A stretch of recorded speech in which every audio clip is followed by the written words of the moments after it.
ஒரு வருடத்தினை உத்தராயணம் என்றும் தட்சிணாயனம் என்றும் பிரிக்கிறார்கள். உத்தராயண காலத்தில் என்ன பண்ணுவான்னு சொன்னால், அதாவது தை மாதத்திலிருந்து ஆணி மாதத்தினுடைய இறுதி வரை என்ன செய்வார்கள் சொன்னால், அவரவர்கள் தங்களுடைய சொந்த பணிகளை செய்து கொண்டிருப்பார்கள்.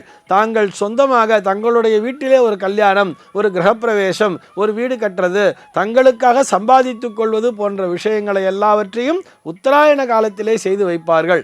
தட்சிணாயன காலம் என்று வரும்பொழுது இந்த ஆடியிலிருந்து மார்கழி வரை பார்த்தோம்னா பொதுவான வேலைகளை செய்வார்கள்.